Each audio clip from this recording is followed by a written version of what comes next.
Ça roule le son? Ça roule. Ça roule à l'image? Ça roule. Scène 56, prise 1.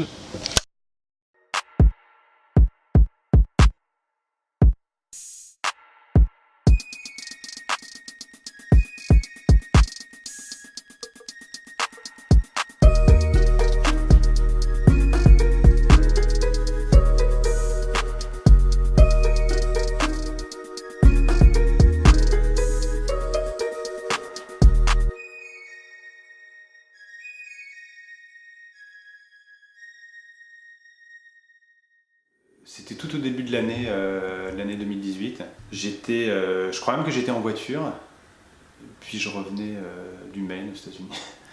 Puis tu sais, quand tu es au volant, tu as tendance à avoir des idées comme ça qui se promènent dans ta tête. Et je sais que la première chose, ça n'a pas été l'idée du film, ça a été l'envie de faire un film. Et c'est bête, mais c'est quelque chose qui intervient de temps en temps dans ma vie, pas toujours. Je sais qu'il y a des moments où j'ai pas du tout envie de tourner, pas du tout envie de raconter une histoire, et il y a des moments où j'en ai envie. C'est malgré moi, ça vient vers moi. Et là, j'étais assez surpris parce que je sortais juste du tournage, enfin de la finition de mon film précédent après coup, et j'étais vraiment très surpris de ressentir cette envie très forte de faire un film. Donc l'idée, c'est que de toute façon, je voulais que Natacha joue dedans,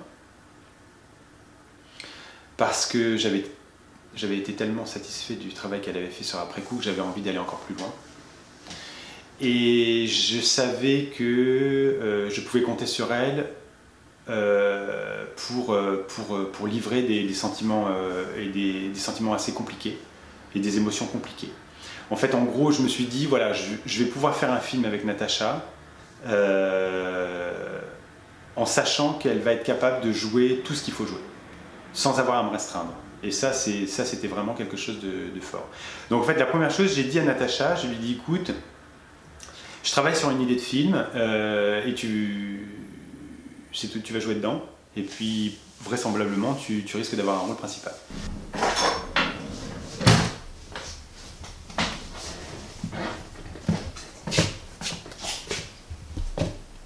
Tu veux savoir pourquoi elle est partie? Elle est surtout en train de voler des bijoux. Elle a volé des bijoux. Ah ouais, les bijoux de ta mère. Je l'ai viré. Ok, donc ne dis pas voler des bijoux parce que c'est bizarre. Tu le regardes comme ça, juste. Avec une tête, c'est tout. Ne dis rien, et toi, après tu dis, je l'ai surpris en train de voler des bijoux, elle va faire une tête à chat, et là tu diras, ouais, les bijoux de ta mère. Ok, on la refait, Natacha, il faut que tu sois vraiment beaucoup plus intense que ça. Ensuite, à partir de là, j'avais vraiment envie de parler de la question du harcèlement. Alors ça fait un peu sujet à la mode, mais je dois dire que c'était pas sous l'angle des affaires dont on a entendu parler dernièrement, c'est-à-dire c'était pas par rapport à un rapport de pouvoir, c'était plus l'idée... En fait c'est marrant, c'est Isabelle Adjani qui avait dit une phrase tout au début de cette affaire, là, toutes les affaires de harcèlement, là, elle avait dit « Quand une femme dit non, c'est non ». Et je dois dire que c'est un peu le détonateur de mon histoire, c'est-à-dire quand une femme dit non, c'est non. Et j'ai bâti mon histoire sur cette phrase en fait. Je me suis dit, je vais montrer comment un homme se permet d'insister pour obtenir le consentement d'une femme qui donne son... Enfin, qui n'est vraiment pas d'accord.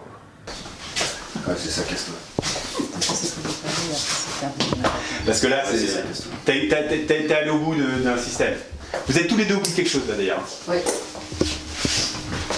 C'est contre ta mère. Et là, le fait est que si ça fonctionne, le titre fonctionne. Là, ça fonctionne si ça fonctionne. Mais on s'occupe pas de ça pour le moment. Mais effectivement, c'est contre ta mère. Je trouve que c'est...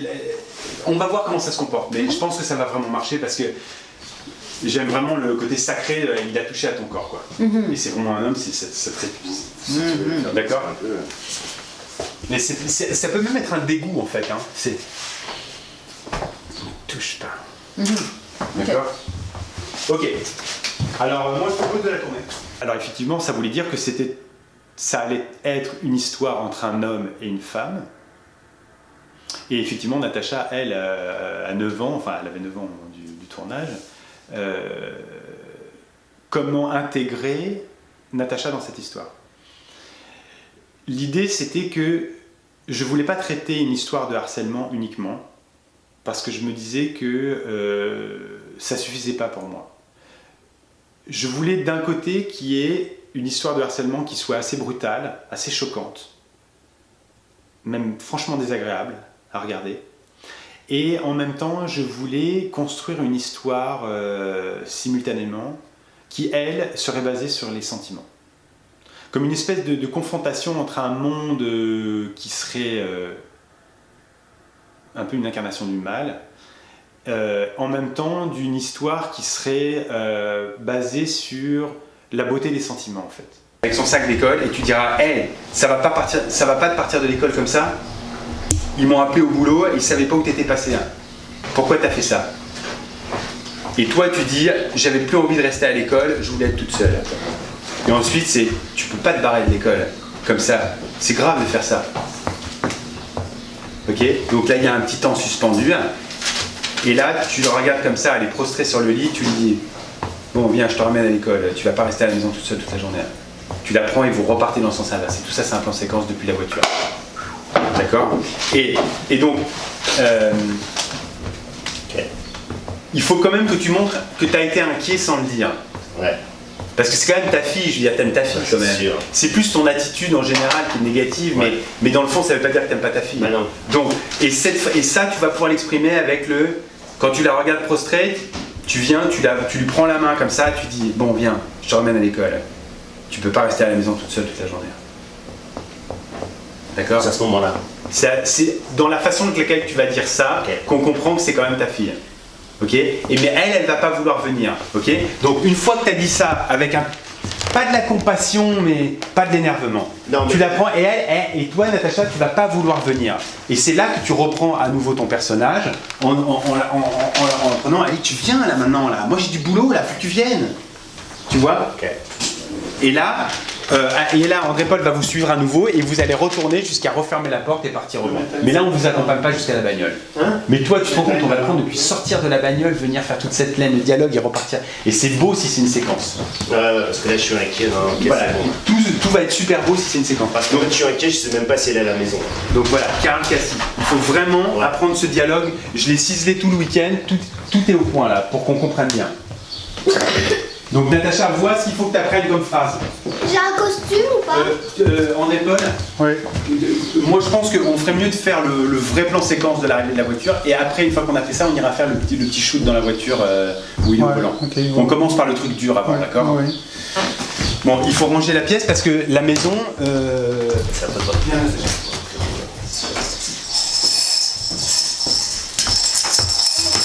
La définition de ce projet. Ça, c'était vraiment très important pour moi parce que j'ai senti dans mon envie de faire un film, j'ai senti un besoin très fort de ne travailler qu'avec des personnes que je ne connaissais pas. Ouais, un peu plus par là, mets-la plus bord cadre, encore plus. Voilà. Action. Hey, je pensais jamais que tu y arriverais, hein. Ça fait genre quoi, 10 minutes que je t'attends? J'ai quand même le droit d'aller pisser, non? Bon. J'ai procédé d'une façon totalement élémentaire. Je me suis dit, je vais aller à la pêche aux acteurs, aux techniciens, tous les partenaires du film, je vais les rencontrer un à un et je vais les rechercher par moi-même. J'ai fait des recherches sur Internet, toutes simples. Directeur photo, ingénieur du son, acteur de second rôle, etc., etc. À mesure que je bâtissais le projet, je faisais rentrer progressivement les différents collaborateurs dans le film. Et en fait, dans un premier temps, j'ai parlé de cette histoire à Mohsen El Garbi, qui jouait le psychologue dans mon film Après coup, qui avait fait un travail remarquable. Et je lui avais dit, j'aimerais bien qu'on refasse quelque chose ensemble. Autant dans Après coup, tu incarnes un personnage très positif. Là, j'aimerais te confier éventuellement un rôle assez négatif. Et Mohsen m'a dit, mais bien sûr, ça m'intéresse, etc. Donc on a commencé à en discuter, et puis je dois dire que ça a été mon premier partenaire, Mohsen. Je lui faisais part des avancées de mon histoire. Et il me donnait son opinion. Et c'était très intéressant parce que Mohsen est une personne très, très sensée, qui a beaucoup de bonnes idées. Et à la fin, on a commencé à s'entendre sur un scénario. Et là, il me dit oui, tu sais, ça va être compliqué pour moi parce que je suis très pris cette année, etc. Je ne serai pas libre avant la rentrée d'automne. Je lui dis mais là, c'est pas possible parce que ce film, je ne peux le faire que dans une urgence. Je ne veux pas perdre cette espèce de feu que j'ai en moi qui brûle et je veux faire ce film. Je veux le faire au printemps. Et les personnes que je vais contacter, je vais leur dire si vous êtes disponible au printemps, on travaille ensemble. Sinon, je ne peux pas attendre. Parce que je sentais que si j'attendais, j'allais pas y arriver. J'ai reçu un message texte de Mohsen, qui est un ami à moi qui est comédien, et le message texte disait oh, j'ai donné tes coordonnées à un réalisateur avec qui je vais jouer dans un film, son nom c'est Noël Mitrani, il va te téléphoner sûrement d'ici 24 heures. Je suis comme ok, merci Mohsen. J'ai regardé c'est qui Noël Mitrani, j'avais une petite idée, puis bon, ça m'a fait plaisir, parce que j'avais vu bon, quelques films et on a un ami en commun, puis je me suis dit ah, ce serait le fun, bon. J'ai rencontré Ayana et là ça a été instantané. J'ai tout de suite compris qu'Ayana serait merveilleuse dans le film. Noël me contacte, on se rencontre dans un café de la rue Mont-Royal. Il me parle de son projet que je trouve hyper intéressant. Et entre-temps, Mohsen se désiste du projet parce qu'il avait des projets théâtraux sur le côté. Et à partir de là, j'ai dit à Ayana, est-ce que tu connaîtrais une personne, un acteur, qui aurait les caractéristiques du personnage masculin, telles que je te les ai décrits, est-ce que tu peux me proposer quelqu'un? Et elle m'a proposé Stéphane. Noël me dit est-ce que tu connaîtrais pas un comédien de tel type? Et je lui parle de Stéphane. Et ça fait des années que Stéphane et moi on se connaît, puis on se disait que ce serait bien de travailler ensemble sur un film. Donc c'est super bien tombé, ça a cliqué entre Noël et moi, ça a cliqué entre Noël et Stéphane. Stéphane, je le connaissais juste de vue, j'avais vu des images de lui, 2-3 choses, mais je le connaissais pas en fait. Je l'ai rencontré, on s'est rencontré avec Ayana, et là il y a eu quelque chose, une symbiose, il y a quelque chose qui a marché tout de suite. Après on a rencontré, je les ai fait rencontrer Natacha. Et j'ai compris que ces 3 personnages allaient fonctionner. Il y avait une alchimie, quelque chose de assez magique qui s'est mis en place très vite. Je pense que ça va faire rire les gens en plus, ça. Juste avant qu'elle me prenne. Je suis sûre qu'il est comme moi. J'ai vu plein de documentaires là-dessus et... C'est très naturel. Oui, tout à fait. C'est inattendu. Je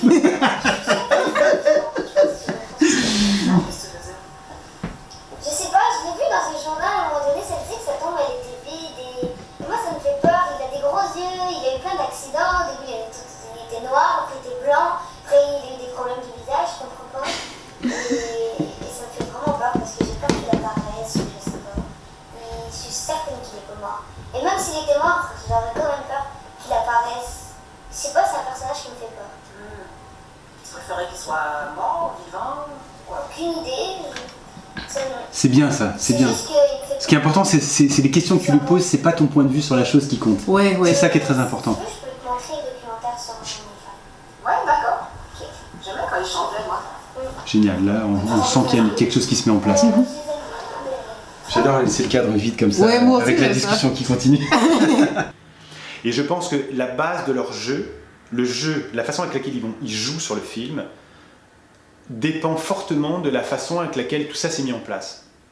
Parce que il y a eu une spontanéité dans les relations, il y a eu comme une évidence. Et cette évidence, on l'a jamais perdue en fait. Même pendant le tournage, on a toujours eu cette alchimie. Jouer avec Natacha, c'est un tel plaisir parce qu'elle est très... elle est à la fois très...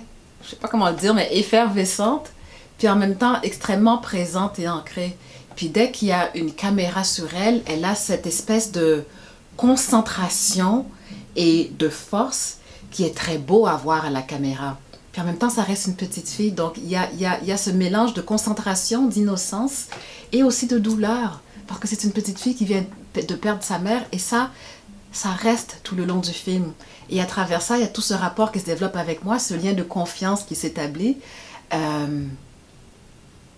Et on sent aussi les portes de l'adolescence, on sent la femme qu'elle va devenir. Et de travailler avec une telle boule, elle va pas aimer que je dise ça là, mais une telle boule brute d'émotion, moi, ça m'obligeait à être extrêmement, je peux pas être dans ma tête là, il faut que je demeure présente avec elle tout le temps. Donc ça nous oblige à toujours être en rapport et à jouer l'une avec l'autre. Puis jouer, c'est ça, c'est de réagir à ce que l'autre te donne. Puis avec Natacha, c'était tellement beau et tellement facile. Puis au cours de ces 14 journées où on a travaillé ensemble, il y a vraiment un rapport qui s'est établi entre nous. Déjà, là, elle m'invite à aller voir des films ensemble. On doit faire des soirées de binging, de séries.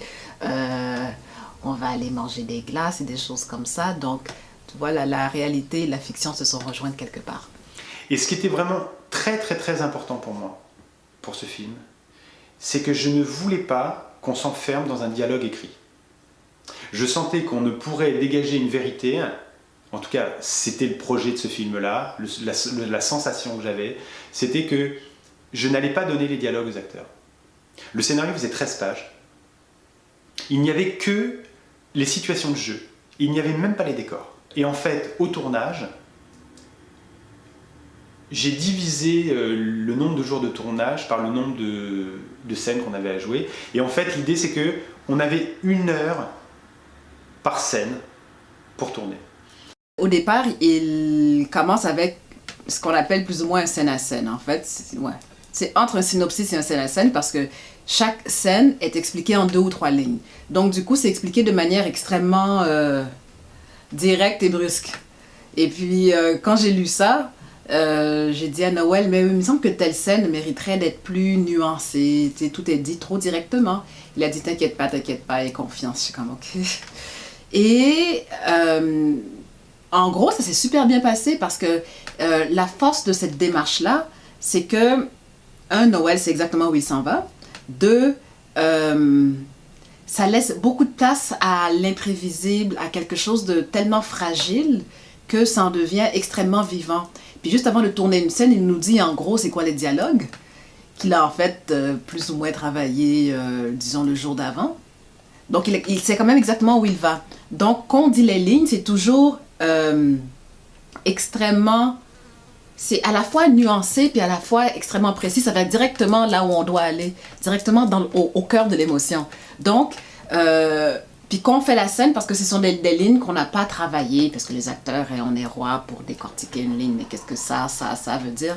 Mais non, c'est une démarche qui va beaucoup plus d'un côté plus documentaire, d'un côté beaucoup plus vrai, beaucoup plus réel. Donc du coup, parfois puis j'en parlais aussi à Stéphane, on dirait qu'on ne jouait pas, on avait l'impression de juste être. Puis en fait, j'ai trouvé ça beau, libérateur, puis je suis sûre que le film va être bon. Je suis sûre parce que, 1, le sujet est fort, 2, les choses sont dites comme dans la vie. Tu sais, dans la vie, quand on se parle, on n'est pas en train de se sortir le cœur de l'estomac, tu vois. Ces moments-là dans la vie sont rares. En général, on peut se dire des choses de manière qui semble très simple et très naturelle, mais en dessous, tu sais, le sous-texte, la sous-vie reste là. Le but, c'était de garder les choses de façon de ne déflorer rien du tout. De tout laisser à l'état de spontanéité. Donc, ça voulait dire qu'il fallait une très forte concentration de ma part et beaucoup de confiance de la part des acteurs. Je pense qu'ils l'ont eu et ça a marché. Je veux voir déjà la scène sans Cassie, c'est quoi? D'accord. C'est toi, t'arrives avec ton sac comme ça. Ouais. Tac. Ouais. Tu lui dis, il y a une grève de... Il y a quoi? Il y a une grève de... Ah oui, il y a une grève dans le métro. Donc c'est là, une grève dans le métro. Est-ce que tu peux me donner un lift au bas de la ville? Bah ouais, pas de problème. D'accord. Non, là, maintenant? Ah oui, Là, maintenant? bah là, Oui, parce que c'est... Faut vraiment que j'y aille maintenant. Il faut que j'y aille maintenant. Puis Cassie, elle essaie un cours de danse pour 1 heure, donc on a 1 heure. Ça se peut-tu? Ça se peut que Cassie essaie un cours de danse. de Carpenter. Je préfère tout ce qui relève de la sociabilité de Cassie, je préfère éviter. D'accord. Non, en tout cas, tu dis là maintenant, là? Ouais, là maintenant? Ouais, ok, c'est possible. Ouais, d'accord. Ouais. Là maintenant, ouais, ok, c'est possible. Ok. Et Cassie, qu'est-ce qu'elle fout? Et Cassie, elle est où? Cassie, qu'est-ce qu'il faut? D'accord, à l'école, Elle fait ses devoirs, elle fait ses devoirs à côté avec la voisine. Et... Ok, ouais, elle aide la voisine à faire ses devoirs. Il faudrait le dire à Cassie à ce moment-là qu'on est plus là. Ouais, tu peux dire la mère de la petite voisine est venue la chercher pour le. Ouais, elle est, ouais, c'est ça, un truc. Comme ça, ça m'ennuie ça. J'ai pas envie d'introduire ça maintenant là. On a construit quelque chose Je là. te vois mal à l'aise là. Non, ouais, on a construit quelque chose qui est entre vous là. Faut que ce soit simple. Oui, mais c'est quelque chose. Vous avez construit quelque chose entre vous là.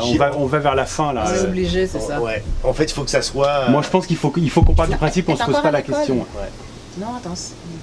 En fait, ça détourne le propos, en fait. Ça détourne la force de la scène, en fait. Mais parce que ça change quelque chose. Parce que ouais, si, et puis en plus, si on Cassie n'est pas introduit. là, si Cassie n'est pas là, je viens à la maison. Lui, il est là, puis il me dit, ah, Cassie n'est pas encore arrivée. Si Cassie n'est pas là. Si c'est moi qui sors de la maison, ça veut dire quelque chose d'autre, tu comprends?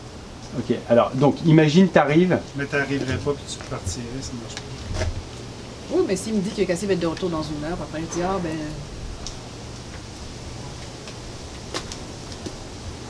Moi, je pense qu'on devrait pas se poser la question, c'est tout. Parce que si on se pose pas la question, les gens se la poseront pas. Si on introduit l'idée, on va s'en mêler dedans.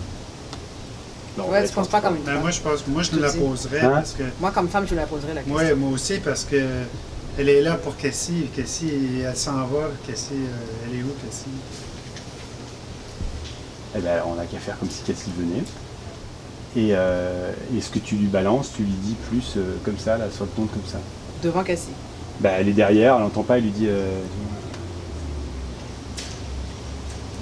Il me demanderait ça devant Cassie? Ben non, c'est ça marche pas. Attends. Non, mais le fait que la voisine est venue chercher Cassie pour. Ouais, mais je veux pas de ça.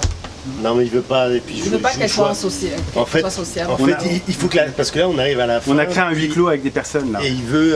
Et puis, il veut On va vers le dénouement là, il faut Ouais. pas de ça. Il faut que la tension reste sur le propos. Ouais, sur les personnages. Il faut pas introduire de gens extérieurs là. C'est ça. C'est trop tard dans le film pour faire ça.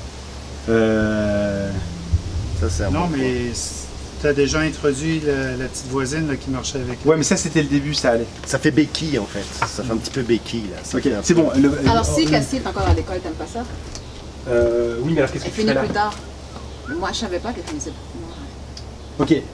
Non, mais je l'attends ici, Ok. je l'attends ici. Vous me donnez 5 minutes, je réfléchis. Parce Ok. que là, quand on a plusieurs, j'y arrive pas. C'est bon. D'accord. Je réfléchis et je reviens avec la solution. C'est bon. Parfait. D'accord? Ok.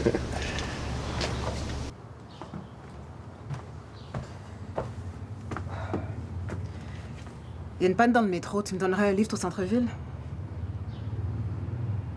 Quoi maintenant? Oui. Ah bah ouais, ok, ouais. Merci. Cassie? Tu viens avec nous, on va au centre-ville? Ok, je finis après que j'arrive. Tu nous rejoins dans la bagnole, hein, tu fermes la porte.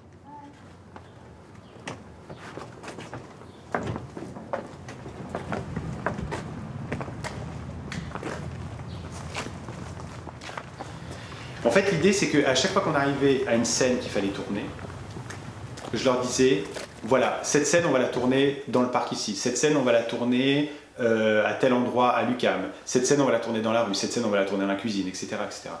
Donc, je leur disais le lieu de tournage.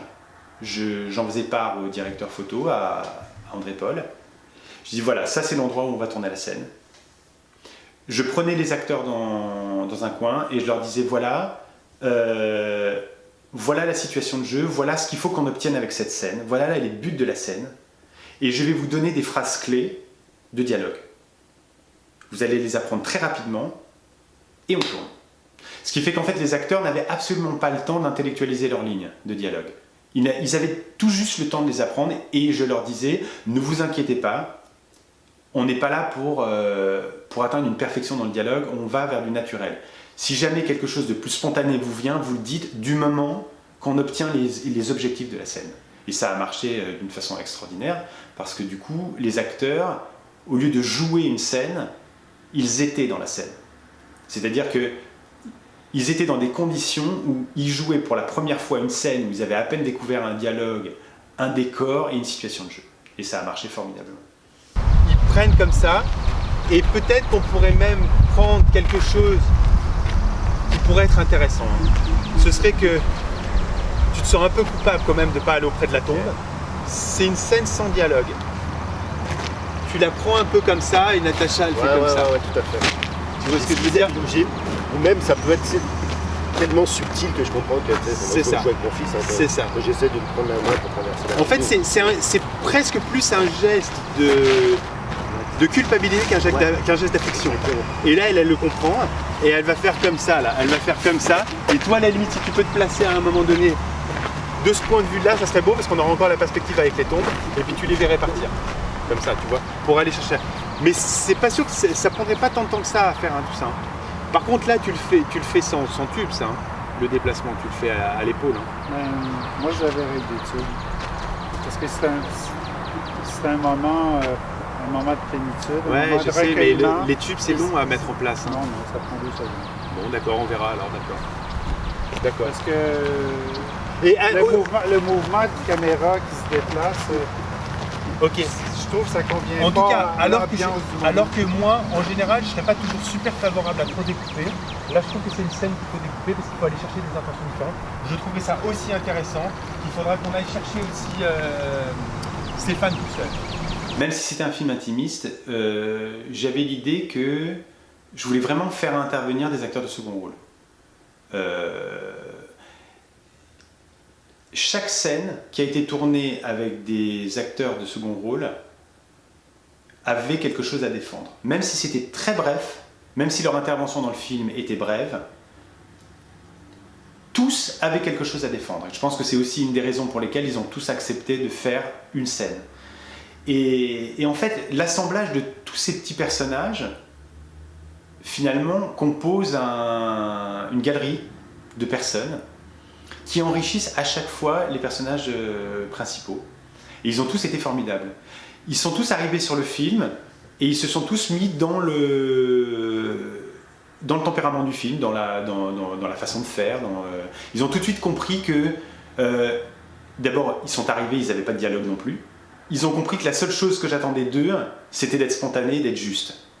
Et d'être très sobre, et ils l'ont tous fait, quoi.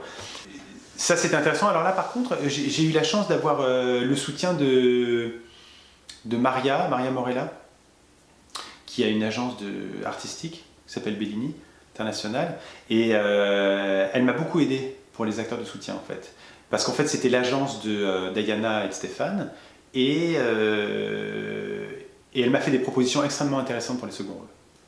Ce qui fait que ça aussi, ça s'est fait de façon assez spontanée. Et ce qui était important, c'est que même si c'était un petit film, si on peut dire, à chaque fois qu'une idée me venait, et je me disais que cette idée allait enrichir le film, j'essayais de ne pas me restreindre. Je me disais, si on doit faire une scène avec un acteur de second rôle, on va la faire, même si ça nécessite de faire venir un acteur de plus. Et je pense qu'à l'arrivée, il y a une dizaine d'acteurs de second rôle, enfin il y en a beaucoup en fait. Et ce qui fait que le film est toujours quelque part divertissant à regarder. Il n'y a pas ce côté on s'enferme avec 3 personnages, même si finalement ça reste une histoire à 3 personnages. Toutes les fois où on a le besoin de mettre les acteurs principaux en relation avec l'extérieur et avec des personnages extérieurs, on le fait, quoi. Loin, de très loin, tu dézoomes un peu, et dans un premier temps, ici, lui quand il vient, il ne faut pas qu'on l'ait vu tout de suite. D'accord ? Après, quand il commence à placer son vélo, etc., là tu fais un petit pas en arrière pour avoir la situation. Il ne faut pas qu'on ait tout de suite la situation. D'accord ? Donc, zoom, après tu ouvres un peu quand il approche, lui va venir poser son vélo genre ici. Tu sais pas ce qu'il est en train de faire pour le moment, on a juste l'impression qu'il pose son vélo. Ok ? Puis quand il va commencer à la regarder comme ça et tout, là toi tu t'adaptes à la situation en reculant un peu pour prendre toute la scène. Alors, regarde Noël, ouais. Il y a quelque chose de rentrer dans la bulle de quelqu'un. Tu sais, c'est. Ouais, sauf que là on ne voit pas. Je sais. Mais ici, il y a quelque chose d'ouvert. Non, mais très bien, mais c'est pas grave parce que nous on ira le chercher, c'est tout. On ira le chercher. D'être là comme ça, oui, on ira le chercher. On ira le chercher. Parce que je trouve que. c'est. Tu sais, t'es en face, là, il y a quelque chose. en plus je parle pas, parce qu'être comme ça, là, c'est... Non, ça fait bidon. Non, mais place-toi comme ça, très bien. Mais j'aime bien l'idée du casque, en fait, que tu l'enlèves et tout ça. Ouais. Ça peut être bien, essaye. Ça aussi, ça faisait partie de l'idée du film. C'était de ne pas se restreindre non plus sur les décors. Je me disais, voilà une histoire qui se passe, c'est une histoire intimiste, mais c'est pas parce qu'une histoire est intimiste qu'elle doit se passer dans une seule pièce. Dans la vie de tous les jours, on vit parfois des drames personnels qui se jouent entre très peu de personnes, en famille ou en couple, ou peu importe. Et ça se passe dans beaucoup de décors en fait. Ça se passe dans la rue, ça se passe au travail, ça se passe... C'est plein de petites scènes qui bout à bout composent ce monde. Et en fait, l'idée, c'est qu'à part quelques lieux de tournage où j'avais des autorisations précises, donc on avait des jours qui étaient définis à l'avance, on va dire que 80% du film a été tourné dans l'ordre du scénario, ce qui était une chose vraiment très importante parce que ça permettait d'avancer, de construire les personnages à mesure qu'on avançait, de savoir ce qui était utile encore à dire ou ce qu'on avait déjà dit, c'était pas la peine. Il m'est arrivé de temps en temps de supprimer certaines scènes en me disant ça on l'a déjà dit. Et ça j'aurais pas forcément pu m'en rendre compte si on n'avait pas tourné dans l'ordre du scénario. Ensuite de ça, je me suis dit, on va vraiment essayer d'exploiter. On avait tout un appartement à notre disposition, toute une maison avec un jardin, avec un perron devant, des marches, etc. Donc on avait déjà quelque chose d'assez complexe au niveau du décor intérieur de la maison. Donc ça, on l'a exploité à 100%, 120% même. Mais aussi, on avait un quartier, des rues, des parcs, beaucoup de choses. À chaque fois qu'on avait déjà tourné une scène dans un endroit, je me disais, il ne faut pas qu'on soit redondant. Il faut toujours apporter quelque chose de nouveau. Donc, on prenait l'équipe, je disais, on va aller tourner à tel endroit, dans telle rue. On prenait l'équipe, qui était une toute petite équipe, une équipe vraiment réduite. Il y avait donc André-Paul à l'image, il y avait Justin Vanier au son, il y avait toi comme assistant, et les acteurs. Et on allait directement sur les lieux du tournage. C'est ça l'avantage d'avoir une équipe très légère, c'est qu'on peut même se permettre par moment de tourner sans autorisation. Et il n'y a rien qui vient perturber, comment dire, cette espèce d'énergie qui fait que on va tourner et on tourne. Il n'y a pas d'obstacle. Parce que les mises en place de plateaux étaient tellement rapides, même quand on était dans les décors extérieurs, qui fait qu'on était vraiment sur le jeu, sur la scène. Il n'y avait pas d'éléments matériels, d'organisation qui nous empêchaient de faire ce qu'on avait à faire. Et ça, c'était vraiment la récompense d'une petite équipe. Je sais que j'ai déjà fait des films où j'avais 100 personnes sur un film, sur l'affaire Kate Logan. Bon, je ne pouvais pas du tout tourner comme ça, quoi.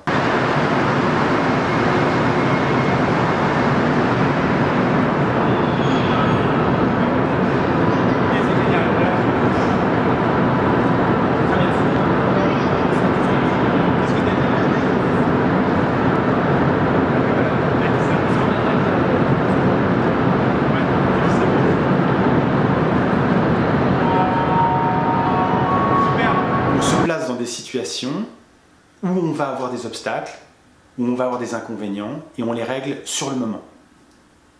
Effectivement, oui, il y avait la circulation. En fait, la principale difficulté d'un tournage comme celui-ci, ça a été de gérer le son. En fait. Montréal est très bruyant, il y a beaucoup de travaux, il y a beaucoup de sons qui surgissent, mais ça, c'était le prix à payer pour avoir quelque chose de naturel. C'est sûr que quand on est sur une grosse production, on ferme les rues, on empêche les gens de faire des travaux, etc.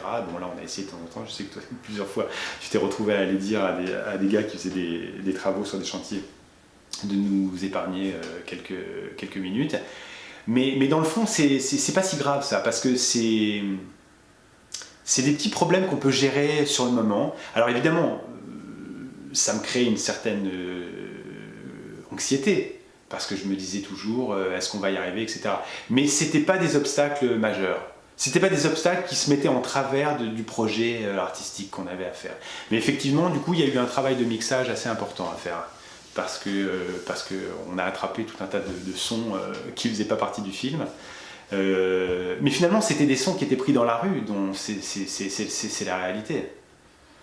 Ce qui est assez bizarre, c'est qu'on avait un dispositif de tournage qui était assez proche du documentaire. Mais le film n'était pas un documentaire, parce que ça reste une fiction. C'est une histoire qui était scénarisée, avec des objectifs très précis à atteindre. Mais le fait que l'équipe soit toute petite nous donnait des conditions de documentaire, en fait.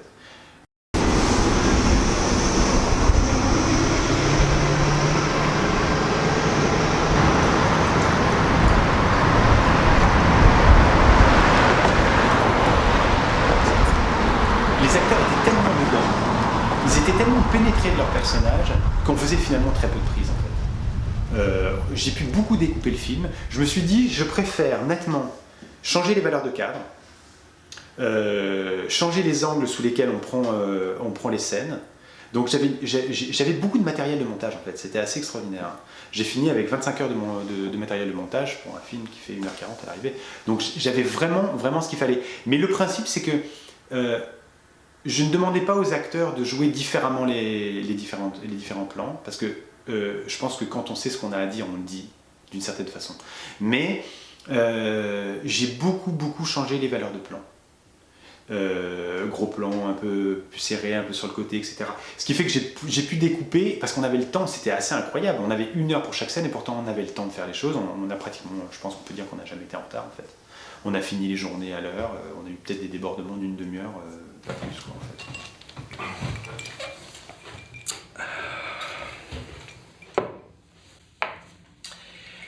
Ouais, comment tu t'en tires, tout ça? Pas facile.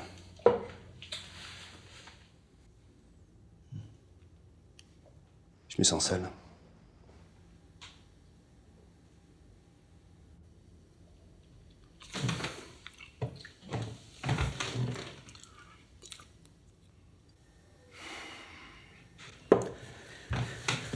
En fait, non. Je me sens soulagé. J'en pouvais plus. Je te dis, les 3 dernières années, il n'y avait plus rien. Chantons des nuls, hein?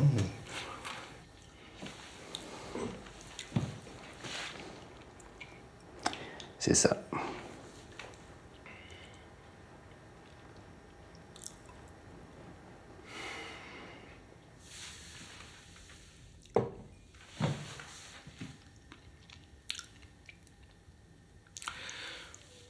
Je te dis ça parce que je m'inquiète un peu pour toi. Je trouve que ton attitude est un peu... Un peu quoi? A changé un peu. Avec les femmes, entre autres. L'autre jour, avec Evelyne. L'autre jour avec Evelyne? Non mais tu déconnes, quoi. Qu'est-ce que j'ai fait? Je suis arrivé,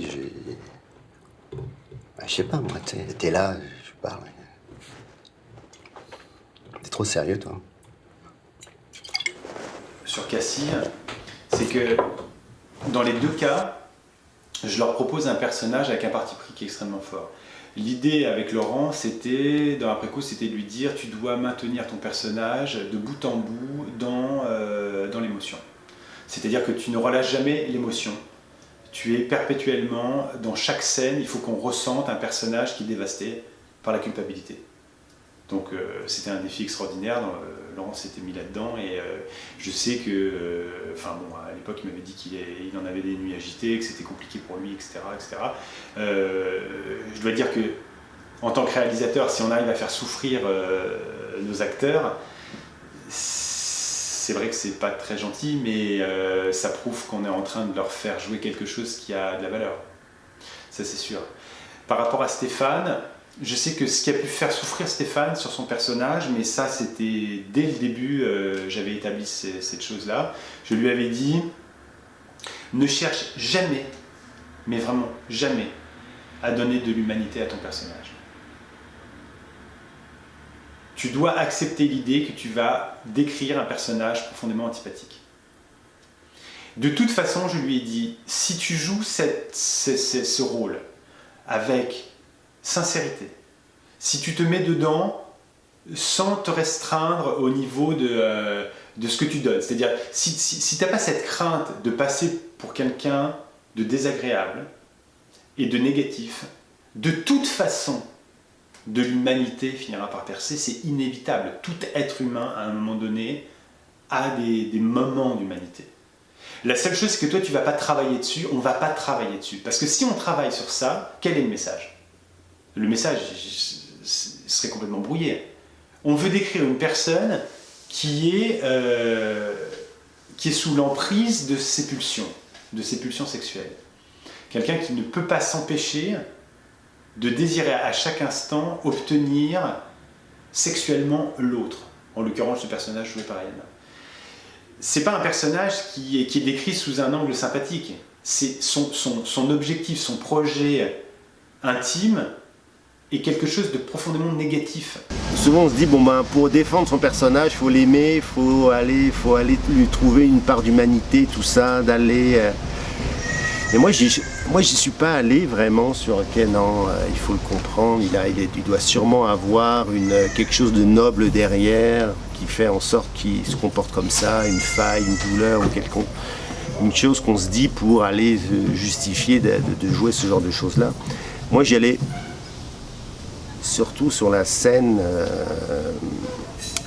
qu'on a fait surtout à la gym de boxe. J'y allais plus comme, en fait, ce genre de gros connard que tu as envie de frapper parce que c'est des gros connards. Allons pousser jusqu'au bout pour justement les refléter. Et la liberté, tu le prends justement en y allant pour bien montrer ce genre de gars que c'est. T'sais. Et c'est pas les aimer, c'est au contraire d'aller là-dedans pour d'essayer d'aller au bout de ça. J'ai essayé sur quelques moments où il voulait justement que ça soit quelque chose de complètement désinhibé, de relâcher, et puis voilà. La préparation, c'est 10 minutes avant, 15 minutes avant. Puis c'est tellement fait dans un feu roulant qu'il y a vraiment... Il n'y a pas de stress parce que tu es dans l'urgence de comprendre la situation et puis surtout de garder le personnage. Je sais que Noël est le personnage de Karl, il le voulait radical, il voulait que je tienne absolument à garder, à assumer quelqu'un de violent, de désinhibé, mais qu'il faut l'assumer. Difficile de dire que ce personnage-là est intéressant à jouer. Je dirais qu'il est... Il y a des scènes, quand je revenais chez moi, en fait, pendant que je jouais la scène, encore, bon là, tu es là pour aller répondre à une certaine consigne, de te mettre dedans, de faire ta job, mais c'est la première fois que vraiment, des fois, je revenais chez moi, puis il y avait comme les contre-coups d'une scène que j'avais jouée durant la journée. Puis c'était pas forcément le fun, ça. C'était pas quelque chose où tu te dis waouh, c'est la jubilation de jouer ce genre de personnage. Je dirais pas que c'est une jubilation, c'est des fois c'est comment dire, ça te prend un peu au dépourvu. Mais après, pas pendant que tu le fais. C'est un contre-coup après, c'est comme si qu'il y a quelque chose qui reste un peu. Quelque chose de rémanent. J'aurais pu choisir de faire un personnage qui, quand il est dans sa perspective de harcèlement, il est antipathique, et puis parallèlement, c'est un père gentil avec sa fille. Bon, il y avait cette option, je ne l'ai pas prise. Je ne l'ai pas prise parce que je me suis dit, ça aussi, ça va brouiller le message. L'idée que le gars est un bon père, gentil avec sa fille, et que parallèlement, c'est un horrible individu qui harcèle les femmes. Je me suis dit, où on va là? Le spectateur ne va pas comprendre ce que je cherche à dire. Donc moi, j'ai pris un personnage qui me semblait plus cohérent, qui consistait à dire, voilà quelqu'un qui finalement est assez malheureux, qui souffre finalement de la perte de sa femme, même s'il ne l'aimait plus, mais elle ne l'aimait plus non plus, et qui finalement, c'est comme une espèce de fuite en avant. Il se dit, puisque mon existence n'a plus de projet, puisque je ne sais plus vraiment quelle est la valeur de ma vie, alors je vais m'adonner à mes pulsions. Sauf que ces pulsions font souffrir les gens, font souffrir le personnage de Pariana, et parallèlement, c'est un père il n'est pas volontairement méchant avec sa fille, c'est juste qu'il est comme ça. Tout ce qui sort de sa bouche contient quelque chose de rude, quelque chose de désagréable. En venant de la gym, je me suis dit, ok, lui, il veut aller au bout de quelque chose. C'est comme si qu'il pensait à se suicider. En fait, c'est peut-être la seule chose positive qui émergeait de ce personnage-là. C'est, ok, tout ce que je fais, c'est en fait parce que finalement, je vais me suicider quelque part. Là, on me tue, mais c'est comme un suicide. C'est comme si je l'ai cherché. Donc, quand l'acteur qui joue, je pensais plus à ça pour le jouer. Et je pense que beaucoup de gens qui ont vu le film, en fait, sont presque plus choqués par le personnage qu'il joue en tant que père qu'en tant que harceleur. Parce que celui qui harcèle, on sait déjà à la base que c'est quelqu'un qui est pas bon. Ok ? Donc ça, c'est déjà quelque chose qui est assez établi dans la tête des gens, même si c'est désagréable à regarder. Mais l'idée du mauvais père, l'idée du père qui est dur avec cette petite fille, qui en plus souffre de la perte de sa mère, ça, je pense que c'est un élément qui choque les gens. Mais ça les choque vraiment. Hein. Nous-mêmes, au tournage, on sentait un certain malaise. Il y avait des moments où on voyait bien que le comportement qu'il avait vis-à-vis de Natacha, etc., était pas beau à regarder, quoi. Mais je pense que c'est ça le cinéma aussi. C'est des fois, ça existe des pères comme ça. Il faut les montrer. Mais souvent, on a cette espèce de tentation de vouloir toujours faire percer une humanité dans un personnage. Et je pense que c'est une erreur. Parce que je pense qu'on dit plus de choses en montrant un personnage qui est profondément, quelque part, mauvais de bout en bout. De toujours vouloir sauver un personnage dans un film, c'est immature. C'est prendre les gens pour des imbéciles. Et finalement, c'est pas les aider.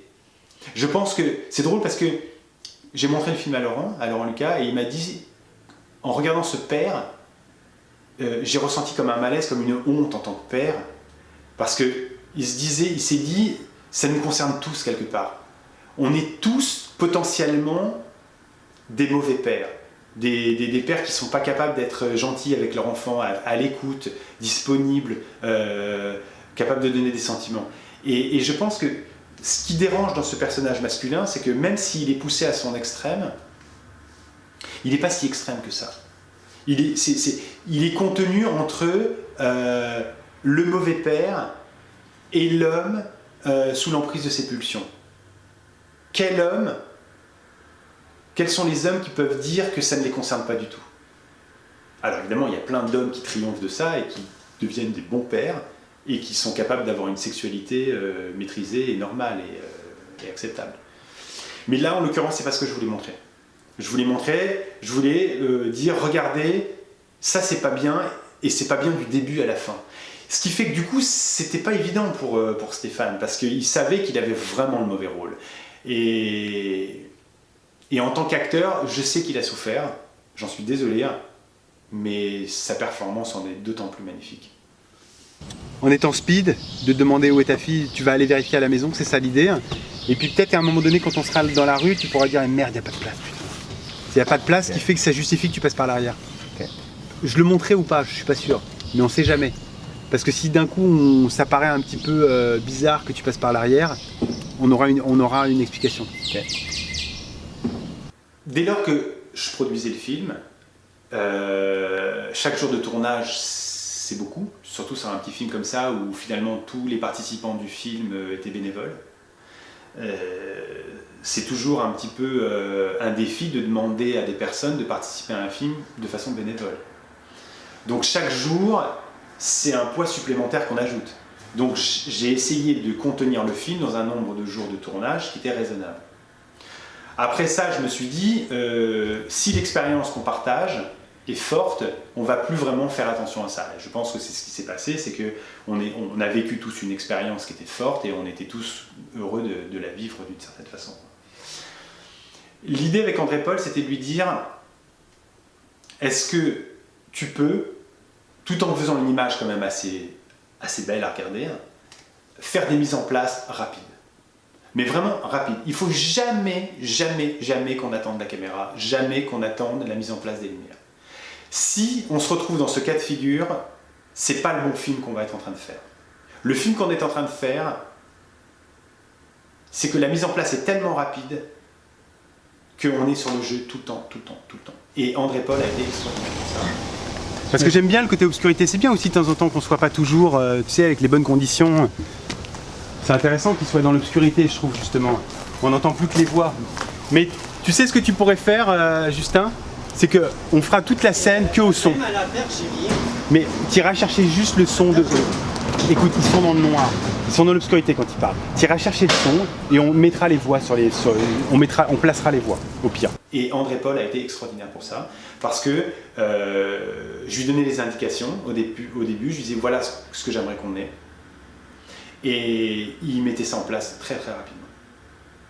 Ce qui fait que du coup, on tournait. Sans cesse, on était dans l'intensité de jeu. On n'a jamais perdu le fil. Et ça, c'est sûr que ça prend un directeur photo qui accepte ces conditions de travail et qui prend même plaisir à faire ça. Et je pense qu'André Paul a pris même un certain plaisir à faire ça. Parce que l'avantage aussi d'une mise en place rapide, c'est que du coup, on ne peut pas passer notre temps à fignoler. Et on va à l'essentiel. Et ça aussi, c'est un travail qui est intéressant pour un directeur photo.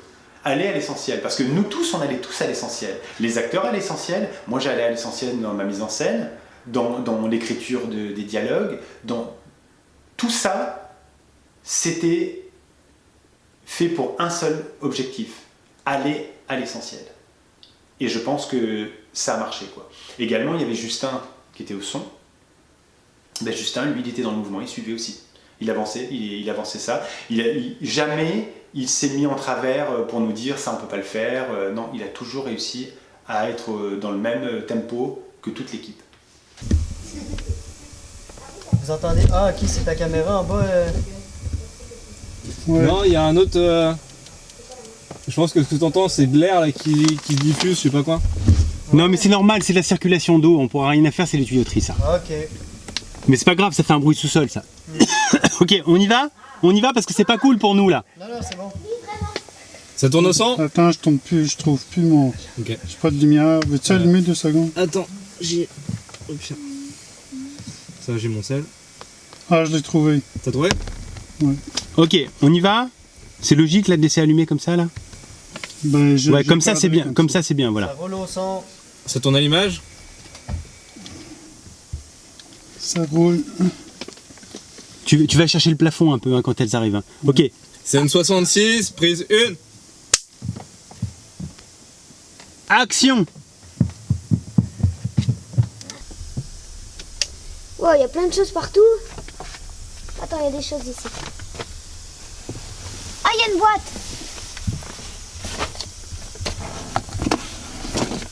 Ah, il est là le miroir, c'est lui.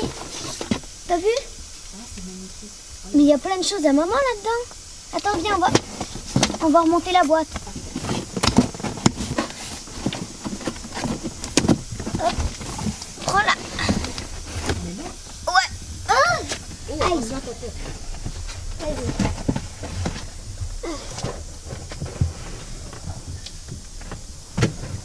Coupé. Super. Le film a été complètement autoproduit et c'est vrai que ça a donné, je pense, la chance à des jeunes comme moi et comme tous ceux qui étaient sur le tournage, en fait, de travailler sur un vrai long métrage dans des bonnes conditions, enfin dans des conditions très sportives, on va dire, pour le tournage, mais je veux dire voilà, d'avoir un produit fini qui, je pense, a de l'allure et en tout cas, pour moi, c'était une expérience assez géniale et ça me donne vraiment l'envie de beaucoup plus me lancer dans tout ce qui est long métrage, à condition de bien s'entendre avec le réalisateur, parce que c'est là où on se rend compte en fait de la proximité entre le monteur et le réalisateur. Et ce que je disais à Noël, c'est que autant l'expérience et toute la partie montage a été absolument géniale, je pense, et pour l'un et pour l'autre, autant si ça avait été... si on n'avait pas eu les mêmes atomes crochus, je pense que ça aurait pu être une catastrophe. Je pense que je resterais pas 3 jours avec un réalisateur avec qui je m'entends pas. Le titre d'origine du film, c'était « Me touche pas ». Titre dont j'ai jamais vraiment été convaincu. mais qui présentait l'avantage de savoir où on en était au niveau du tournage. C'est-à-dire que le projet du film, c'était de décrire, pierre par pierre, cette relation malsaine et désagréable de harcèlement. Mais une fois que le film a été fini, j'ai senti que j'étais pas à l'aise avec ce titre. Et d'autant plus, et ça a été la surprise du montage, c'est qu'on s'est aperçu que c'était pas un film sur le harcèlement. C'était d'abord et avant tout l'histoire d'une petite fille qui souffrait du deuil, qui était dans le deuil et qui souffrait de la perte de sa mère. Rien. C'est quoi cette question? Je t'ai entendu crier sur elle, elle pleurait beaucoup. Tu lui as dit plein de trucs méchants pour qu'elle soit dans cet état-là. Tu arrêtes tout de suite cette discussion. C'est à cause de toi que maman est morte. Tu vas dans ta chambre. Au départ, ce qui m'a attirée dans le projet, mis à part la rencontre avec un réalisateur et travailler avec Stéphane, Noël m'a parlé de son scénario. Et j'ai aimé que ça parle du sujet du harcèlement et du fait que c'est un personnage de femme qui est déchiré entre deux choix, entre son amour pour une petite fille avec qui se développe un véritable rapport mère-fille. Puis même au-delà de ça, c'est un rapport d'amour très fort, très spirituel. C'est comme si on se reconnaissait, elle et moi, quelque part. Donc, il y a cet amour-là qui se développe entre cette petite fille et moi. Et tout le rapport horrible qui se développe avec son père, qui est un prédateur, qui est manipulateur, qui me harcèle, en fait. Et j'ai le choix entre abandonner cette petite fille, qui, en fait, a besoin de moi, en plus, parce qu'elle vient de perdre sa mère, et subir les agressions de cet homme. Puis le choix est certain, tu sais, si je peux pas aller à la police, je peux pas partir, je peux pas non plus rester. Donc tout ce dilemme, ce sont des choses extrêmement intéressantes à travailler au cinéma pour un personnage. Et c'est des choses qui vont chercher toute la gamme des émotions humaines. Et pour une comédienne, c'est magnifique de pouvoir aller dans toutes ces directions-là. Donc, c'est sûr que c'est un cadeau, le personnage de Maya.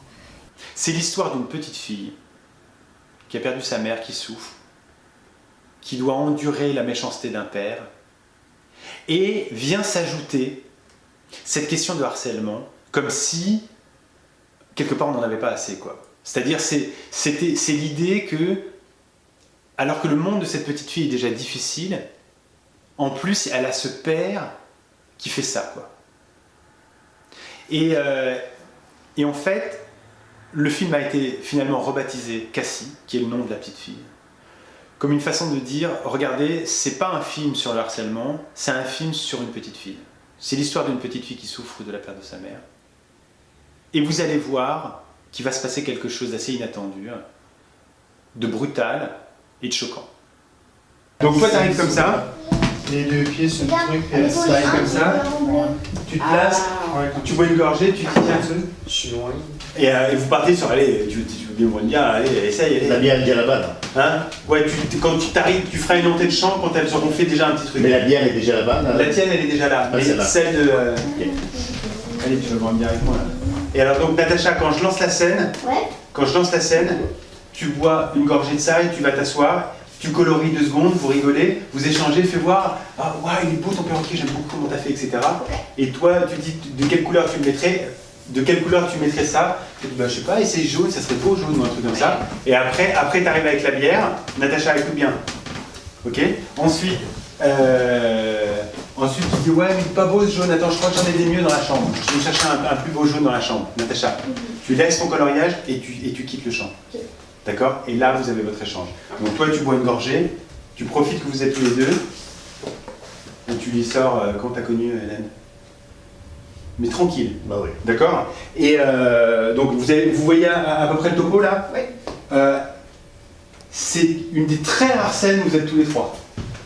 Ah, c'est vrai. Il y en a très très peu, donc c'est presque une petite famille recomposée sur cette scène. Ok. D'accord? C'est un peu visuellement ce que ça peut donner. Fais voir au cap ce que ça donne. Je m'assois. Je m'assois. Ouais, tu viens là comme ça. Non, mais pour le cadre, est-ce que tu veux que je m'assoie? C'est papa qui a mis les... Ah oui, d'accord, je veux bien, monsieur, bien. Ok. La chose était déjà faite. Mais est-ce que je... Ouais. Il le fait vraiment bien. Ah, ouais. Il t'a pas appris? Hein? Tu pourrais apprendre aussi. Oui, quoi? Excuse-moi.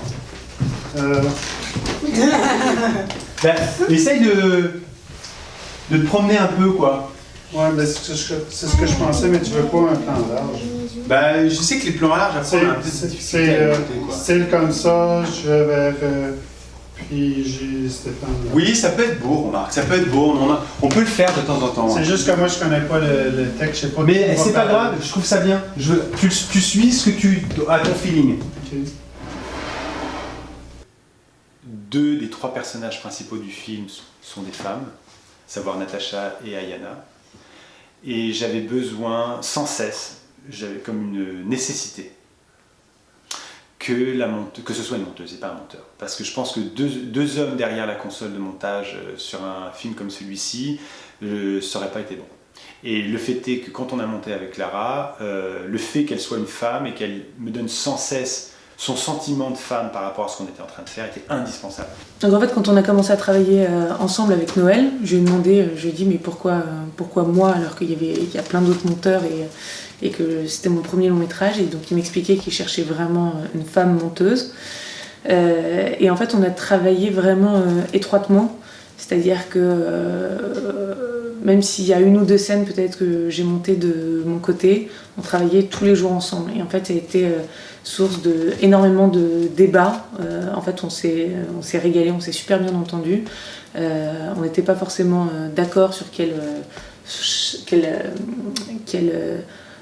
scène choisir plutôt qu'une autre, mais c'était hyper intéressant parce que chacun avait ses opinions, et on arrivait toujours à la fin, et notamment pour la scène de la fin, on n'était pas forcément d'accord, on a passé beaucoup de temps, et puis en faisant des essais, à la fin on était toujours d'accord sur le choix qu'on faisait. L'apport en tant qu'homme, il y avait le mien et il y avait le sien. Notamment, je sais qu'il y avait des scènes où j'avais pas forcément l'impression que Stéphane était si choquant que ça, mais elle me confirmait qu'il l'était. Parce que c'est vrai que nous, en tant qu'hommes, la distance qui nous sépare entre la bonne et la mauvaise attitude, quand tu es un homme et que tu regardes un homme qui a une mauvaise attitude, il y a une distance. Mais elle n'est pas aussi importante qu'entre une femme et un homme qui a une mauvaise attitude. Donc elles ont encore plus de clairvoyance par rapport à ça, encore plus de sensibilité. Noël est un vrai féministe, donc je pense qu'il n'avait pas forcément besoin de mon regard, mais c'était plus pour s'assurer de la justesse du film, pour qu'elle soit en adéquation avec la vision qu'il avait. Et voilà, c'était s'assurer que qu'on soit un homme ou une femme, on ait à peu près la même lecture du film. Même si je pense que chacun est très différent, mais en tout cas, voilà. Donc à partir du moment où j'ai eu la chance de rencontrer Clara, ben on a monté le film. Et ben on a eu un premier montage qui faisait un peu plus de 2 heures. Ça a été une très très grande surprise parce qu'en fait j'avais pas minuté le film, et je dois dire que j'ai même eu un petit moment d'inquiétude parce que je me suis dit, est-ce qu'on va avoir assez de matériel? J'ai toujours cette inquiétude, je sais pas pourquoi, surtout mes films j'ai cette inquiétude. Parce que comme mes scénarios sont assez minces, j'ai toujours peur de ne pas avoir assez de matériel à l'arrivée de montage, et en fait c'était vraiment pas un problème. Mais je me souviens de ce moment fatidique où elle a assemblé, on avait fini de faire le premier assemblage, et j'avais peur qu'elle me dise le film fait 1h20, ce qui aurait été dramatique parce que la plupart du temps les solutions dans le montage consistent à retirer des choses et très rarement en ajouter. Donc si on a un premier montage d'1h20, on est foutu parce qu'on n'a plus de marge de manœuvre en fait. Et là quand elle m'a dit qu'on avait un premier montage de plus de 2 heures, j'étais super heureux parce que je me suis dit bon bah voilà, maintenant on va pouvoir naviguer là-dedans et faire un bon montage, quoi. Mais il y a toujours ce petit moment troublant qui est à la fin du premier assemblage, on n'a pas le film. C'est assez douloureux là, je ressentais pas le film. C'est drôle parce que en voyant les rushs, eux, chaque rush, indépendamment les uns des autres, était le reflet du film, mais son assemblage, son premier assemblage ne l'était pas. C'est un peu comme si on n'avait pas encore réussi à assembler ces deux notions fortes dans le film qui sont le deuil de la petite fille qui a perdu sa mère et la question du harcèlement. Il a fallu du temps pour fusionner ces deux choses, pour qu'elles rentrent l'une à l'intérieur de l'autre et que ça ne fasse plus qu'une seule notion, une seule idée, un seul film. Donc ça nous a pris quand même du temps. Il y a aussi une autre chose que j'ai faite, c'est que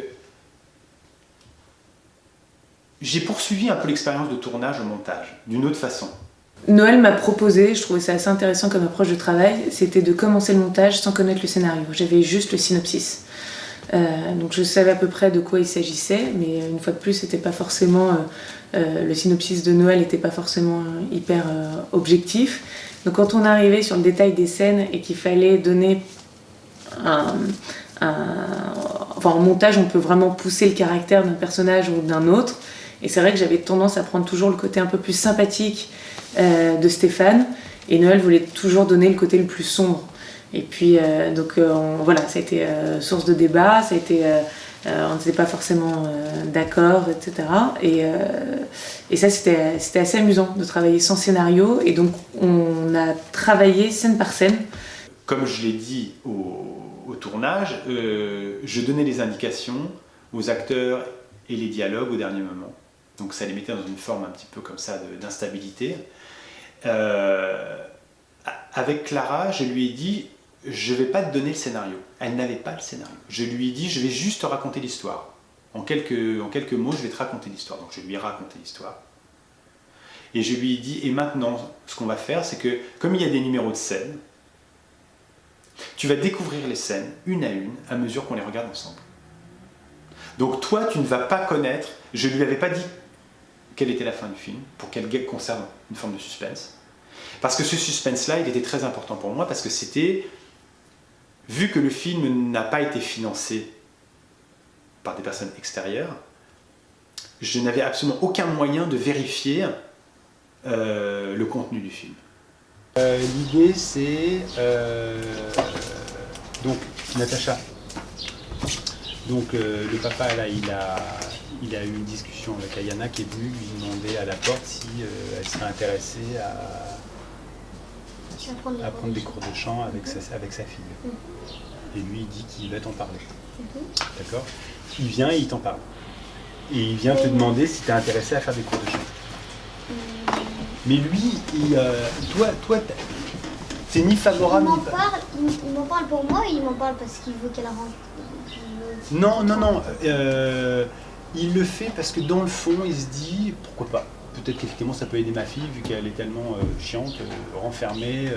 Je suis pas capable de m'en sortir tout seul. Elle s'entend pas avec les gardiennes. Pourquoi pas ? Essayons puis. Disons les choses comme elles sont. Peut-être que tu as trouvé que cette personne était assez agréable. Donc, et elle a été. Non, elle n'a pas vu. Elle n'a pas vu, c'est toi qui es venu à la porte, et il vaut mieux pas que Natacha soit là à ce moment-là. Il vaut mieux que le personnage soit pas là. Oui, ça peut commencer par moi, avec Cassie, il y a quelqu'un qui a sonné hier, qui propose des cours de chant.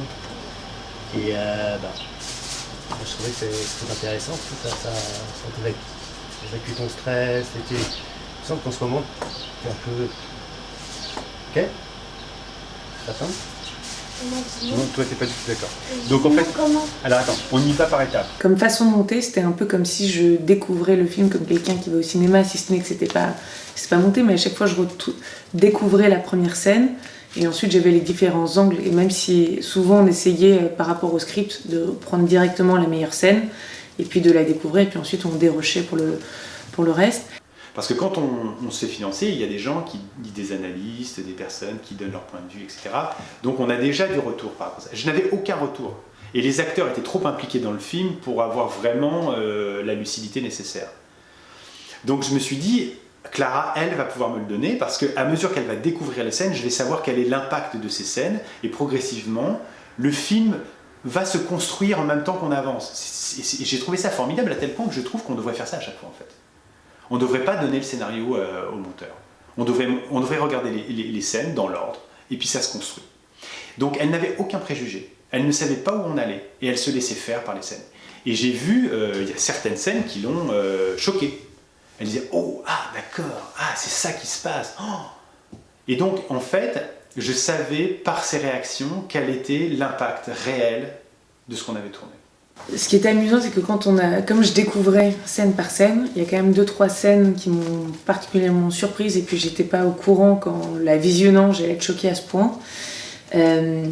Et je pense que Noël s'en est un peu amusé de me voir sur 2-3 scènes en fait être presque en état de choc, notamment la scène de la boxe en fait où j'ai trouvé ça assez intense. Enfin, je veux dire 2-3 fois j'ai eu des frissons en me disant la scène de fin, pareil, en me disant oh là là, mais où est-ce qu'il nous mène? Donc ça a vraiment été formidable.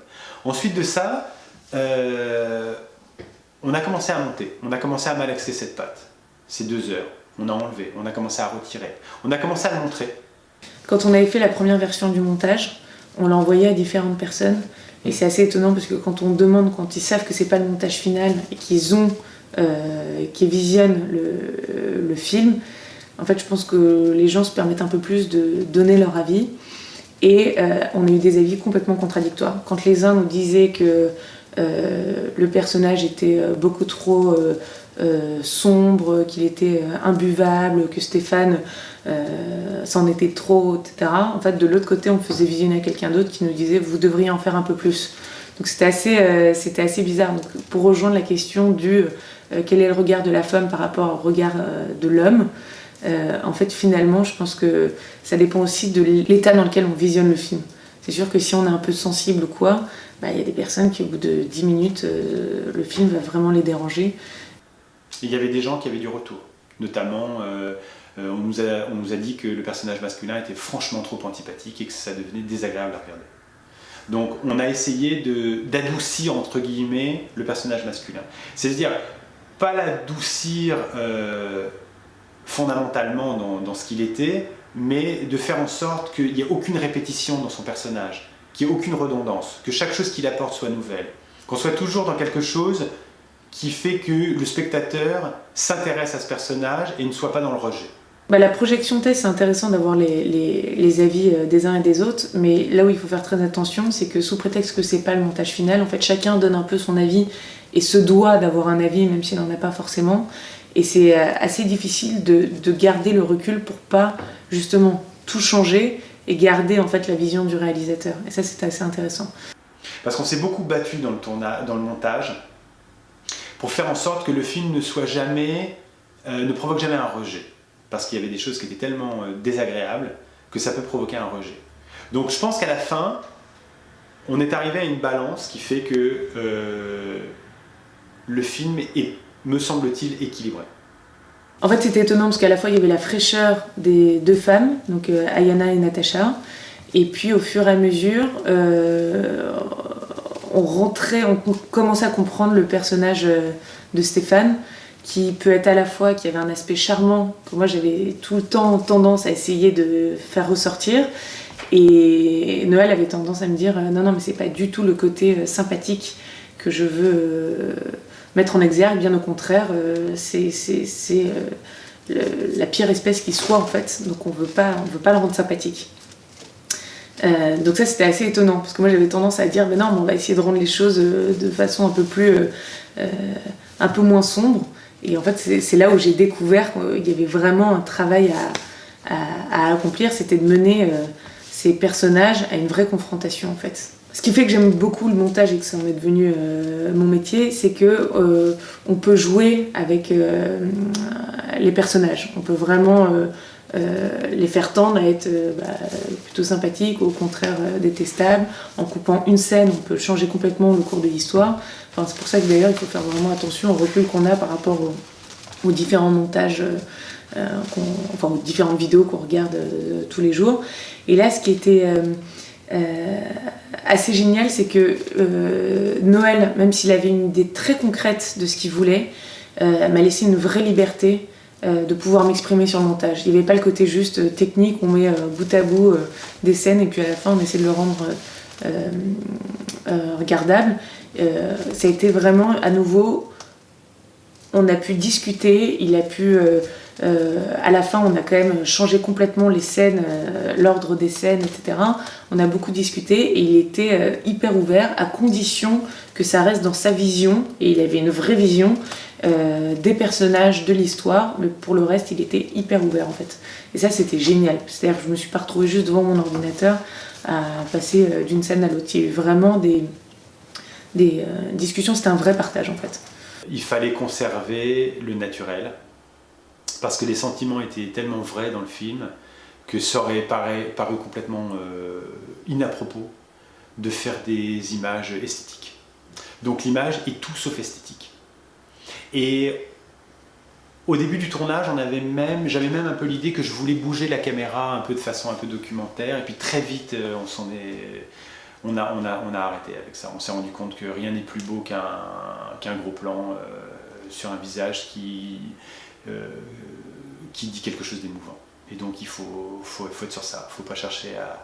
Je sais que le premier jour de tournage, on avait un petit peu bougé la caméra, et que ces choses-là, on les a un petit peu atténuées au montage, pour avoir un film finalement avec une image assez stable. Par contre, ce qu'on a conservé, parce que ça c'était vraiment important, c'est que, et ça je le disais beaucoup à André Paul, à la caméra, je disais n'hésite pas à faire des recherches de foyer. Les bascules de flou et de net, ça je trouve ça intéressant parce que ça apporte quelque chose. Ça apporte quelque chose dans le langage. Parce que ce sont des personnages qui sont à la recherche de quelque chose, qui sont un peu noyés dans leur réalité, et le fait de temps en temps qu'il y ait une recherche entre la netteté et le flou, ça enrichit beaucoup l'image, et ça c'est quelque chose qu'on a conservé et que j'aime beaucoup.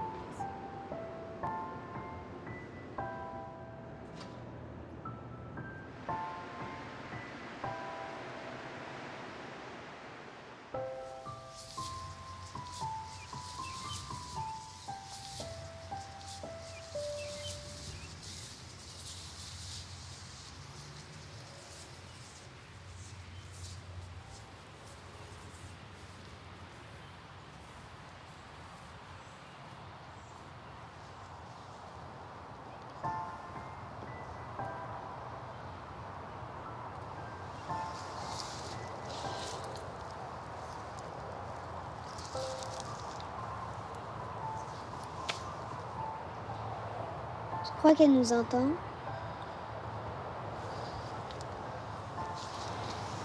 Je suis sûre qu'elle nous entend.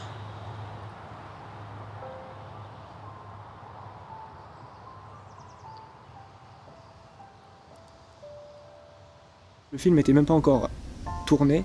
Il m'a dit ce que je voudrais que tu fasses, c'est que tu me fasses une banque sonore. Donc je veux que tu me composes un thème triste, un thème mystérieux, un thème qui évoque la violence, le mystère, etc. Et donc moi je me suis mis au travail, j'ai composé plusieurs thèmes comme ça, des maquettes.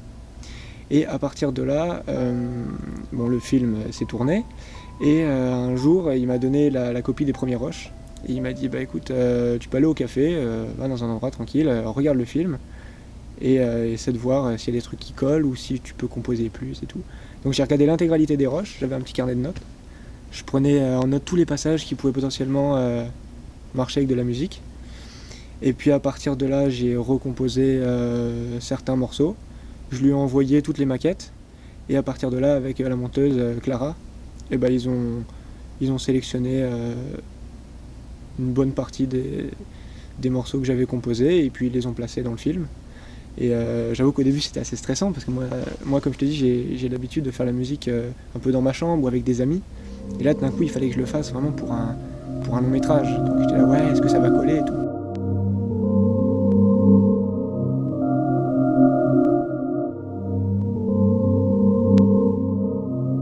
Quand on regarde les autres films de Noël ou même juste le dernier, donc après coup, il n'y a aucune musique. Du coup, c'est vrai qu'à la base, papa est capable de vraiment fabriquer un film fait juste de dialogue. Donc la musique dans ce cas-là, c'était surtout justement des ambiances, c'était Donc en fait, il n'y avait pas vraiment de musique qui était rattachée aux personnages parce que les personnages se complètent à eux-mêmes. Tu vois, c'est vraiment juste des petites musiques par-ci par-là, histoire de donner un peu de couleur.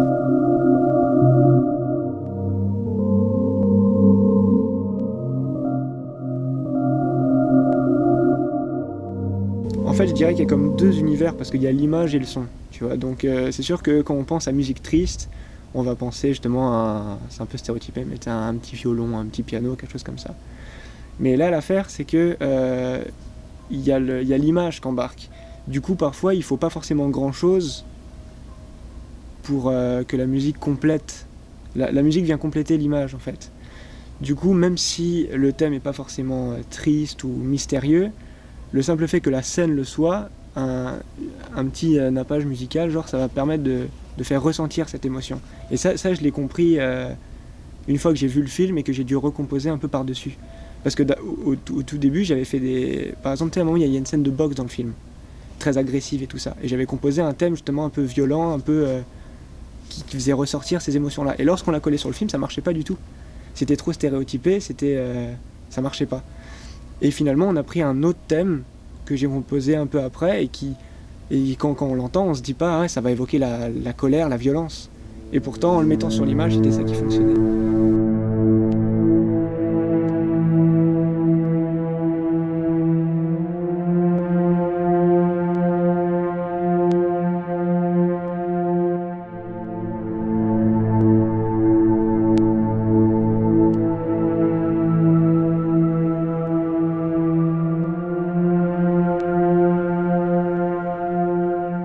J'ai fait des premiers thèmes, ensuite de ça j'ai regardé le film, j'ai recomposé d'autres thèmes et je leur ai tout envoyé.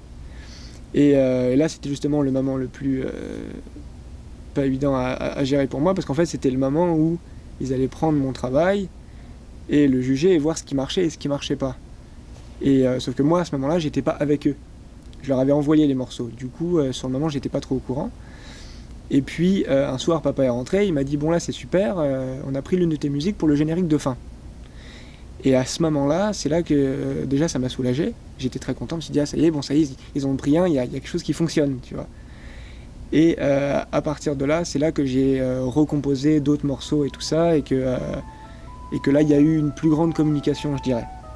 Donc dans un premier temps, j'étais même pas là. Et ensuite de ça, quand il a fallu refaire des modifications, là j'ai écouté ce qu'ils avaient à dire, ce qu'ils me conseillaient, tout ça.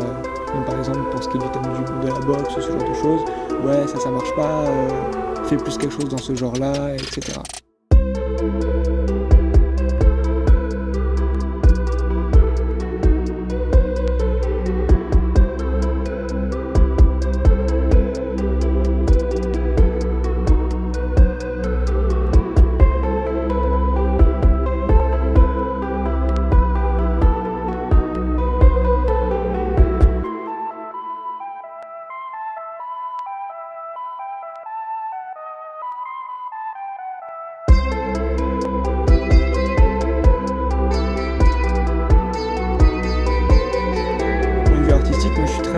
Je suis vachement spontané en fait, j'y vais beaucoup au feeling. Du coup c'est très rare que je vais arriver devant que ce soit une feuille de dessin, un ordinateur, quelque chose, que je vais avoir un blanc total, je vais pas du tout savoir quoi faire, tu sais. Donc très rapidement on balance des idées, tout ça, je peux enchaîner et je peux créer quelque chose. C'est pas quelque chose qui me fait peur, donc ça m'a ouvert les yeux dans le sens que c'est un style qui est différent de ce que je fais d'habitude. Mais j'aurais pas peur de le refaire, à condition d'avoir un minimum de matériel évidemment, là, parce qu'on peut pas faire quelque chose d'incroyable si on n'a pas un minimum. Mais du moment où il y a un bon support technique, à partir de là c'est l'imagination qu'embarque, c'est les feelings, les émotions, et puis là on peut aller très loin quoi. Et ça c'est bon dans toutes les formes d'art, je pense que c'est bien d'y aller d'abord très spontané, et ensuite de ça là on prend du recul, on revient sur notre création, mais faut pas se mettre de barrières, faut pas se dire peut-être que si je tente ça, ça va être mauvais ou ça va être nul ou les gens vont juger, tu y vas et puis tu verras bien quoi. Il y a eu juste un mois pendant l'été où on a tout laissé reposer, ce qui a été très très bien parce que avec Lara on s'est quitté sur un montage, on a laissé reposer pendant un mois et quand on a revu le montage, on a fait quelques ajustements. qui était vraiment très intéressant parce qu'on a eu le temps de laisser reposer les choses. Mais très vite, on s'est occupé du mixage, qui était quand même un gros travail.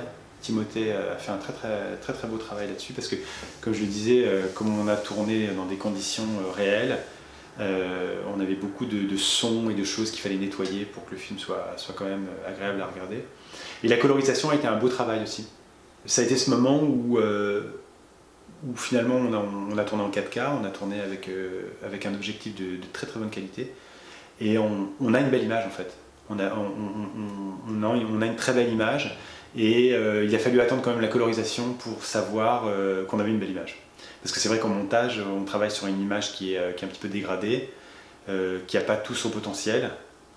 Et il y a cette espèce de récompense à la fin. Une fois qu'on a tout fait, il y a l'image cinéma qui apparaît, donc ça c'est agréable.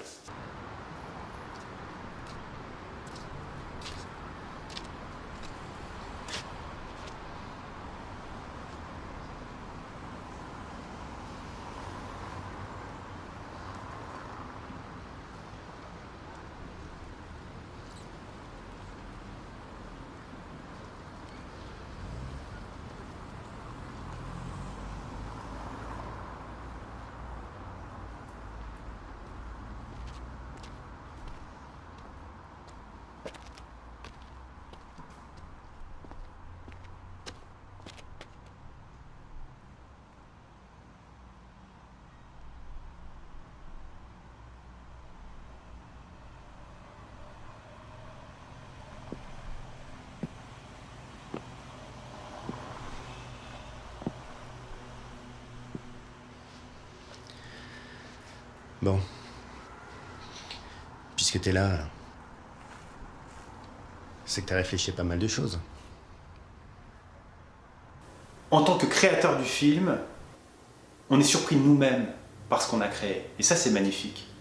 Parce que le tournage n'est pas qu'une exécution d'un scénario, n'est pas que la mise en image de quelque chose qui est déjà prévu. On a travaillé d'une façon qui fait que, oui, des surprises pouvaient apparaître.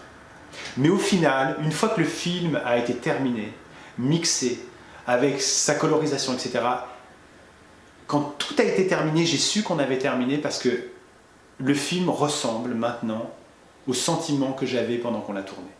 Et en fait, on se rend compte qu'il faut tout un processus de post-production qui est très lent pour retrouver le sentiment d'origine qu'on avait au tournage, qui lui est le sentiment le plus pur quand on fait un film. C'est pas le scénario le sentiment le plus pur, parce que le scénario c'est assez abstrait encore, c'est des mots.